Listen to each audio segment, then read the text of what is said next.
Hello అండి. Welcome back to our channel Bhima brothers vlogs. అందరూ ఎలా ఉన్నారు? ఈరోజు లంచ్ కోసమని నేను ఎండు రొయ్యల ఉల్లి పొరక టమాటో కర్రీ చేస్తున్నాను. దానికోసమని మేము మార్కెట్ నుంచి ఒక చటాకని పెద్ద రొయ్యలు తీసుకున్నాము. చిన్న రొయ్యలు కాకుండా వీటికి కొంచెం మనకి ఫ్లెష్ అనేది ఎక్కువ ఉంటుంది కాబట్టి ఇది తింటే బాగుంటుందని తీసుకున్నాము. ఇది కొంచెం లైట్‌గా ఫ్రై చేసుకోవాలి. లో ఫ్లేమ్‌లో పెట్టుకొని కొంచెం లైట్‌గా ఫ్రై చేసుకుంటే సరిపోతుంది.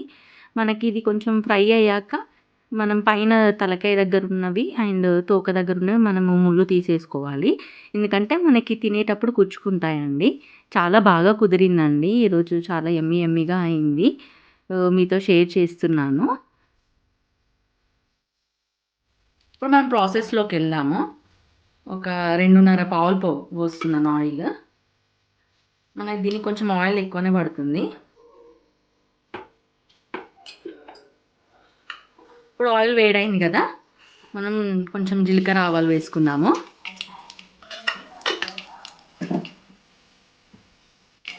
ఇప్పుడు ఆనియన్స్ ఒక 2 తీసుకున్నానండి నేను. మనకి ఆనియన్స్ ఎక్కువ వేసుకుంటేనే బాగుంటుంది టేస్ట్. ఒక 2 పెద్ద సైజువి తీసుకున్నాను నేను. మనకది ఆనియన్స్ పచ్చిమిర్చి ఫ్రై అయ్యేలోపు ఇవి మనము తీసుకున్నాం కదా ఇవన్నీ. ఇప్పుడు కొంచెం హాట్ వాటర్ లైట్‌గా గోరువెచ్చని నీళ్ళల్లో వేసి చూడండి ఇలా మనం హాట్ వాటర్‌లో వేసాం కదా! ఇలా నీట్‌గా మనం వాష్ చేసుకోవాలి. ఎందుకంటే ఇవి మనకు అక్కడి నుంచి వస్తాయి కదా! అక్కడ కింద వేయడం, అక్కడ ఇక్కడ వేయడం వల్ల ఇసుక, డస్ట్ ఇవన్నీ ఉంటాయి కదా! చూడండి ఇప్పుడు ఎంత బ్లాక్‌గా వస్తుందో. నీట్‌గా మనం వాష్ చేసుకుంటేనే బాగుంటుంది. ఇలా ఇది తీసుకొని నేను పక్కకు పెట్టుకుంటున్నాను.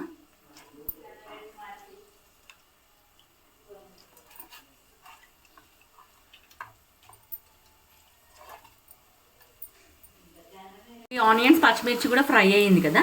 ఈ టైంలో మనము ఉల్లి పొరక వేసుకున్నాము. మనకి ఇవి ఫ్రై అయ్యింది కదా! ఇప్పుడు అల్లం వెల్లుల్లి పేస్ట్ వేసుకున్నాము. ఇది కూడా ఫ్రై అయ్యింది కదా! ఇప్పుడు కొంచెం పసుపు వేసుకున్నాము.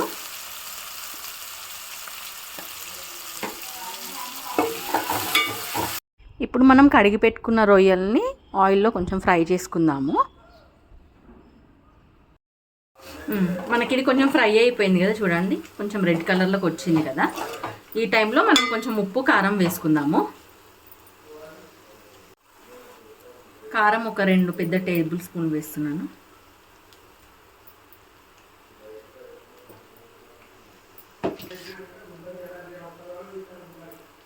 ఉప్పు ఒక పెద్ద టేబుల్ స్పూన్.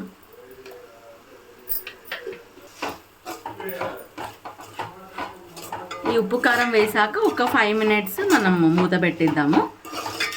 కొంచెం మనకి రొయ్యలకి ఉప్పు కారం అనేది పట్టాలి కదా.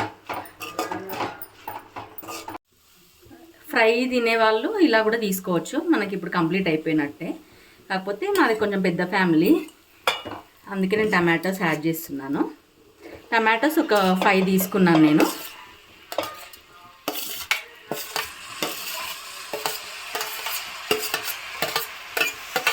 టమాటోస్ వేస్తే కూడా మనకి గ్రేవీ వస్తుంది.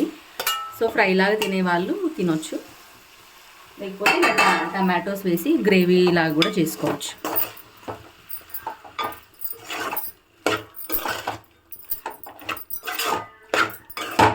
బాగా పండు టమాటోలు తీసుకోలేదండి, నార్మల్గా కొంచెం దూరవే తీసుకున్నాను.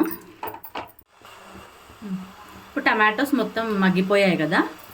ఈ టైంలో మనం ఒక పెద్ద గ్లాసులో వాటర్ వేద్దాము.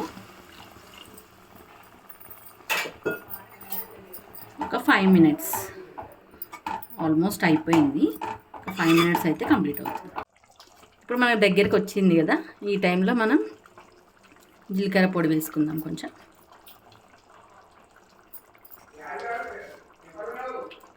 ధనియాల పొడి. ఇప్పుడు మనకి రెడీ అయిపోయిందండి. చూడండి ఆయిల్ మొత్తం తేలిపోయింది కదా. ఇప్పుడు ఫైనల్గా కొత్తిమీరతో సర్వ్ చేసుకుందాం.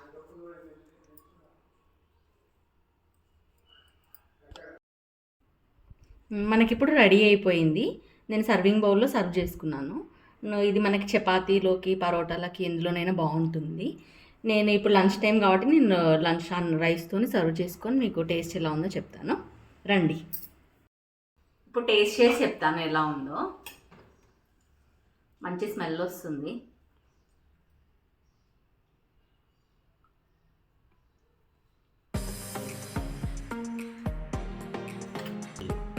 మీరు కూడా ఈ ప్రాన్స్తో ఇంకేమన్నా వెరైటీగా రెసిపీస్ ఏమేమి ఉంటాయో నాకు ఒకసారి కమెంట్ బాక్స్లో కమెంట్ చేయండి, నేను కూడా ట్రై చేస్తాను.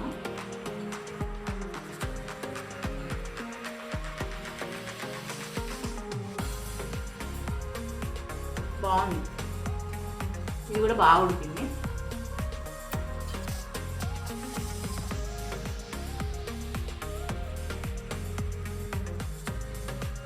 బాగుందండి, ఇలాంటి నీసు వాసన లేకుండా బాగుంది. మన తెలంగాణ స్పెషల్ ఇది. చాలామంది పల్లెటూళ్ళల్లో అక్కడ ఇక్కడ మనకి సమ్మర్లో వెజిటేబుల్స్ దొరకవు కదా, సో మన అమ్మమ్మ నాన్నమ్మ వాళ్ళు ఇలానే చేసేది, ఒకటేసారి తీసుకొని స్టోర్ చేసేది. బాగుంది, చాలా బాగుంది. మీరు కూడా ట్రై చేయండి. ఈ రెసిపీ కనుక మీకు నచ్చినట్టయితే ఖచ్చితంగా లైక్ చేయండి, షేర్ చేయండి, సబ్స్క్రైబ్ చేసుకోండి. కొత్త వాళ్ళు మాత్రం ఖచ్చితంగా సబ్స్క్రైబ్ చేసుకోండి. మరొక రెసిపీతో మీ ముందుకు వస్తాను. అంతవరకు బాయ్.